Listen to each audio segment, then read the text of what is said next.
projet Paris Éco-Direct qui concerne toutes les personnes qui vont voir leur salaire modifié. Je laisserai d'autres vous refaire un topo sur les salaires et le changement, tout ça. Et surtout, si vous avez des questions, si vous avez des suggestions, enfin voilà, justement, ce temps il est fait pour qu'on puisse échanger et que ce ne soit pas que nous qui décidions, mais qu'on décide tous ensemble et qu'on soit nombreux. Parce que s'il n'y a que nous qui nous mobilisons, on n'y arrivera pas. Ce projet est trop gros, il faut un vrai rapport de force et ça on peut le faire que tous ensemble, toutes et tous ensemble. Important de se mobiliser là pour Black Friday dans ces fêtes parce que les attaques de la direction ne cessent de se multiplier. Donc effectivement je crois que bon moi il y a des moments dans des AG j'aime bien sortir plein de chiffres, je crois qu'on n'en est plus forcément là. Très concrètement on a un groupe qui se porte bien avec une trésorerie qui se porte bien, qui a racheté Darty, Nature et Découverte l'année dernière, qui a fait l'acquisition du Darty italien, Unieuro, etc. Tout ça, ça se fait sur le dos des salariés. Très concrètement, c'est tous les investissements qui sont faits, c'est en baissant les effectifs et en contrôlant nos salaires. Donc on fait constamment des économies sur ceux qui créent la richesse dans cette entreprise. Ce magasin à la Saint-Lazare, c'est une locomotive sur Fnac Paris. Je ne vois constamment qu'un effectif qui se réduit, des conditions de travail lamentables. Hier, on a fait un point sur Étoile. C'est important, on a lancé une expertise suite au suicide d'un collègue. L'expert pointe des négligences majeures en termes de prévention des risques, en termes de conditions de travail avec des risques. Et ça fait écho sur tous les magasins. La situation qui est pointée par l'expert sur Étoile, on la retrouve sur tous les magasins. À la fois, on nous baisse nos salaires, on réduit les effectifs et ça nous met en danger. Ça nous met en danger. Le collègue qui s'est suicidé, effectivement, l'expert le dit, c'est toujours multifactoriel un suicide, mais n'empêche qu'il est en épuisement professionnel. Et que la veille de son passage à l'acte, on voit bien, et les collègues le voient, qui craquent, etc. Il ne faut pas arriver à cette situation, donc il y a un moment, il faut qu'on relève la tête tous ensemble, collectivement. Et effectivement, là, les dernières attaques de la direction, c'est qu'ils lancent des projets à nouveau sur les métiers pour avoir encore de plus en plus de polyvalence. Il y a l'introduction de pôle service en vue à horizon 5, 10, 15 ans sur la Fnac comme chez Darty. Le pôle service, c'est service client, SAV, logistique. Dans une même journée, on peut aller au cul du camion le matin, on peut aller faire de l'encaissement pour les clients et l'après-midi faire du SAV. C'est ça les projets que la direction a. Donc ça, il faut dire stop. L'idée, c'est de créer et de faire un mouvement de revendication national, aussi bien au niveau relais que Codirep et que Paris, parce qu'on s'aperçoit depuis quelques années que la direction est en train, en fait, eux, beaucoup plus rapidement que nous, de nous harmoniser. Et le but du jeu, c'est d'arriver à une dartisation. C'est-à-dire que les camarades de Darty nous le disaient déjà il y a une dizaine d'années, quand on faisait nos collectifs et nos réunions, ce qui nous arrive à Darty, et c'était déjà en 2010, va vous arriver à la Fnac pour la direction le plus vite possible. Énormément d'argent qui sont distribués aux actionnaires. On a des présentations de stratégies futures qui nous annoncent un passage de l'actionnariat, donc 30% de dividendes actuellement. Donc vous avez bien entendu, sur l'argent qu'on génère, que nous les salariés générons, tous les salariés, nous générons de la richesse. Cette richesse, elle est aujourd'hui distribuée, donc le bénéfice est donné à hauteur de 30% aux actionnaires sous forme de dividendes, 30%. Et aujourd'hui, et demain, la Fnac nous prépare un projet qui va faire passer cette rémunération des actionnaires de 30% à 40%. Et on a bien compris, on a bien lu la stratégie, on vous la présente, et bien sans faire monter le chiffre d'affaires. Donc sans faire monter le chiffre d'affaires, c'est-à-dire qu'il va falloir faire des économies. Et les économies, Larry l'a dit tout à l'heure, le plus simple, c'est la masse salariale. Donc c'est vous, c'est nous, c'est tous ensemble. Donc arriver à faire monter la marge sans faire monter le chiffre d'affaires, ça c'est quand même une prouesse qui est technique et la Fnac elle sait très bien le faire. La seule chose qui peut empêcher une direction d'avoir des pratiques douteuses et antisalariales et antisociales, c'est un rapport de force. Le rapport de force, c'est-à-dire c'est une construction de rassemblement de tout le monde, de tous les salariés qui produisent la richesse. C'est quelque chose qu'on a oublié, nous salariés, c'est que c'était nous les seuls créateurs de richesse.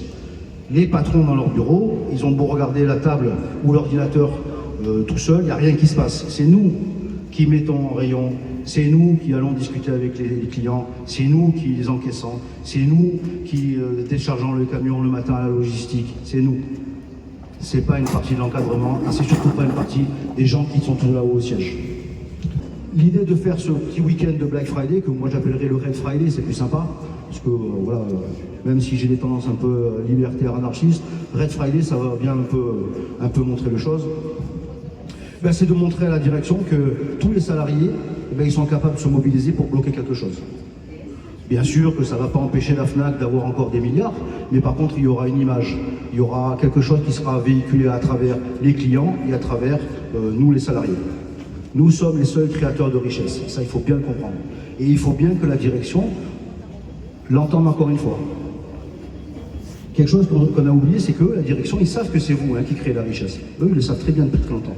Ils savent très bien que nous, les salariés, quand on se mobilise et quand on bouge, on obtient ce qu'on veut. Merci quand même pour votre accueil et pensez à tout ça. Merci. Alors bonjour. Une des raisons pour lesquelles on est là aujourd'hui, c'est de parler aussi de l'individualisation des salaires de la part de la direction. En effet, on a des accords de branche et on a des salaires qui ne peuvent pas être en dessous des accords de branche. Là, ce qu'on nous impose, en fait, la direction, c'est lorsque l'accord de branche dépasse notre salaire, de le compenser par des services. Et jusqu'à présent, cet alignement, il se faisait, excusez-moi, j'ai pas l'habitude de parler en public, se faisait automatiquement. Et là, tout est remis en question et c'est par le service. Alors il faut savoir qu'à partir de cette donnée, tout ce qui est de l'ordre du salaire de chacun, de l'individuel de chacun, tout le monde va perdre de l'argent. Donc en résumé, la direction va piocher dans les salaires de tout le monde. Le PE, le PT, les gens qui font beaucoup de services. Ceux qui n'en font pas, tout le monde est concerné. Voilà. Bonjour tout le monde, moi je suis de Fnac Relais avec Thierry et je suis là le délégué syndical de Sud pour le Relais. Donc nous sur Relais, vous l'avez compris, on monte une action avec la CGT en intersyndicale. Je ne vais pas revenir sur tout ce qui a été dit avant, mais pour faire un petit peu plus simple en fait avec cette histoire de salaire. En gros, aujourd'hui, si à partir du 1er janvier, si la branche décide d'augmenter votre salaire de 20 €, nous à la Fnac, on commence à découvert de 20 €. C'est-à-dire qu'on commence on vous doit de l'argent à la Fnac. Donc, si je prends une carte Fnac à 1 €, vos 20 premières cartes, elles sont gratuites. Elles servent à compenser votre salaire. Et ça, c'est scandaleux. Alors, pendant que eux, ils baissent de salaire, là-haut, là, au siège, sur leur tour d'ivoire, en attendant, Enrique Martinez, il a pris 500 000 de plus cette année. Alors, pour vous donner une petite idée, l'augmentation de branche, comme la Fnac sait bien le faire, elle impacte ça sur nos NAO, nous, sur Relais. L'année dernière, c'était 600 000 €, l'augmentation de la branche pour Relais. Donc, en gros, ce qu'on leur donne, là, c'est ce qu'on donne à Enrique Martinez, nous, sur Relais. Ça ne va pas passer. Comme l'a dit Thierry, nous sur Relais, on organise un mouvement. Alors ça va dépendre des régions et ces choses-là, mais nous ça sera plutôt sur le samedi. On va essayer d'organiser ça sur tous les week-ends. L'impact de Paris, il est extrêmement important parce que les mouvements, on va dire de manière générale à la Fnac, quand Paris ça sort, Relais ça suit. Et ça, c'est extrêmement important parce que c'est vous qui allez lancer le mouvement et c'est vous qui allez faire la différence. On a besoin de vous, c'est pour ça qu'on est là aujourd'hui. On s'est tous déplacés, Thierry vient de Nice, moi je viens de Lille, j'ai des camarades là qui viennent de Grenoble, de Chambéry. On s'est tous déplacés pour montrer qu'on est solidaires.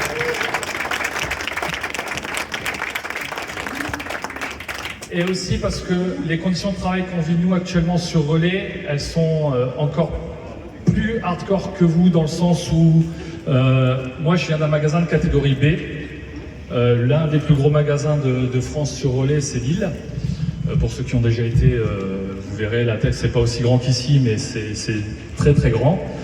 À votre avis, on est combien nous dans mon magasin? 50 100 150 61. À 61, je vous imagine, alors 61, âge moyen dans mon magasin, 52 ans. 61 personnes qui cravachent tous les jours, qui en ont ras-le-bol, on leur tape dans leur salaire et on leur rajoute des tâches comme le click and collect, parce que nous par exemple sur Relais, le click and collect a été donné aux vendeurs PE, je sais qu'il y a beaucoup de gens qui sont ici du PE, Nous, au PE, il y a des vendeurs qui donnent des boîtes à pizza toutes les 10 minutes. Toutes les 10 minutes, toutes les 10 minutes, toutes les 10 minutes.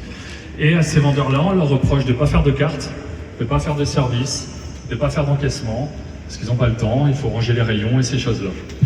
Quand on a fait aujourd'hui la situation économique sur Relais, moi je me suis aperçu que dans mon magasin, le chiffre d'affaires généré par Fnac.com, dans mon magasin, c'est 7 200 000. Donc ça, c'est ce que gagne Fnac.com avec leur boîte à pizza. Vous savez combien mon magasin a été rétribué? 29 000 €. Et ils osent nous dire qu'on n'est pas rentable. C'est une honte parce que j'ai fait les calculs. Si on avait eu à peine 8% de ça, on aurait eu un intéressement à 3 500 €. Là, on a eu un intéressement à 350 €. Donc la redistribution, elle n'est pas là. Moi, ce que je voulais vous dire, c'est qu'on a besoin de vous. Vous avez besoin de nous, on a besoin de nous tous ensemble et seulement par la mobilisation on y arrivera. Si on ne se mobilise pas, on n'arrivera à rien. On n'est pas là, le but c'est pas de foutre le bordel pour foutre le bordel. Le but c'est qu'ils reçoivent au siège et qu'ils arrêtent leur connerie en fait. Parce qu'aujourd'hui ils commencent à tous en avoir marre. Moi j'ai 45 ans, j'ai 22 ans de Fnac dans les dents, j'ai plus de dos, j'ai plus d'état d'esprit. Mes collègues c'est pareil et j'en ai marre de faire le travail pour eux en fait. Voilà.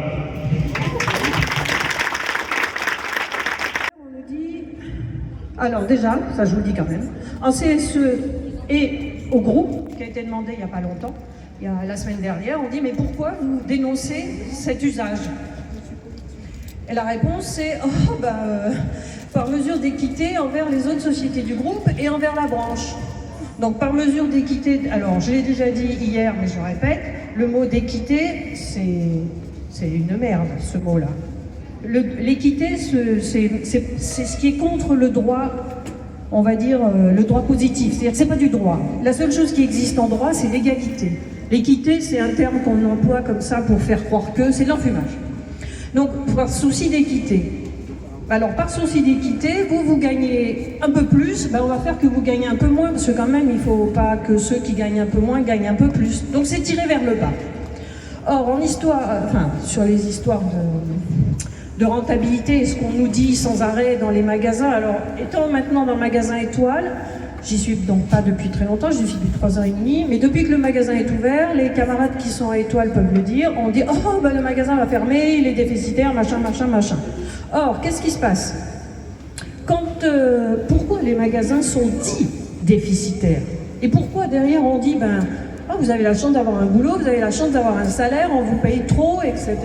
Moi, on m'a quand même dit un jour, que je faisais partie des Hauts-Salles. J'ai entendu parler du déménagement de la Fnac Dijon, il y a eu des belles vidéos sur l'intranet du groupe et ces choses-là.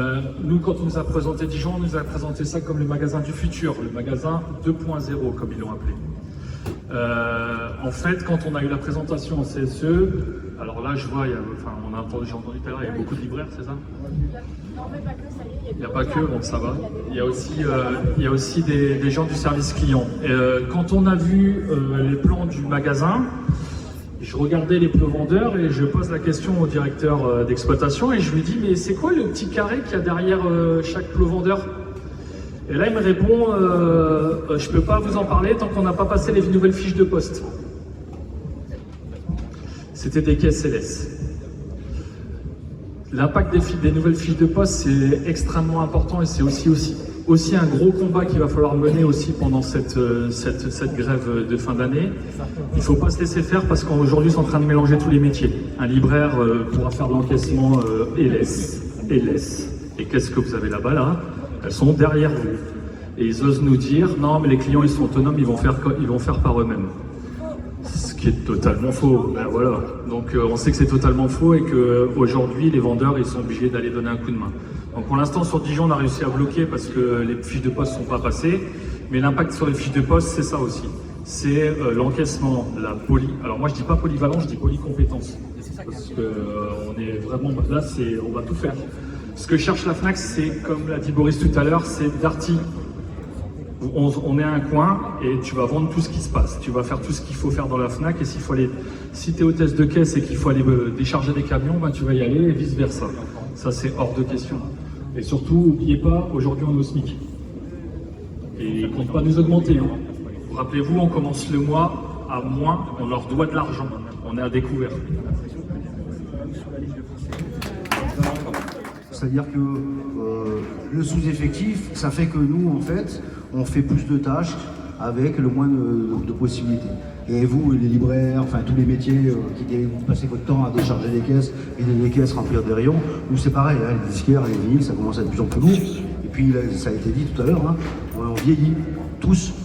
Et il faut se poser la question, comment ça se fait que les jeunes, ils veulent pas rester au plus de 5 ans à la FNAC? C'est un constat qu'on fait. Bah, parce qu'ils se rendent vite compte que nos salaires ne rattrapent pas les conditions de travail. Je vous remercie. Merci beaucoup, merci encore à vous d'être venus de loin. Et merci à vous les collègues et tous ensemble. J'ai oublié juste de dire un truc qui me semble super important. On a eu un risque grave aussi au sein de Relais où on a eu une expertise et face au manque d'effectifs reconnus par la direction, notre directeur d'exploitation nous a clairement dit droit dans les yeux devant l'inspecteur du travail: vous êtes moins qu'hier et plus que demain. Je pense que ça peut clore les débats et ça veut dire tout ce que ça veut dire. Merci de nous avoir accueillis, merci beaucoup.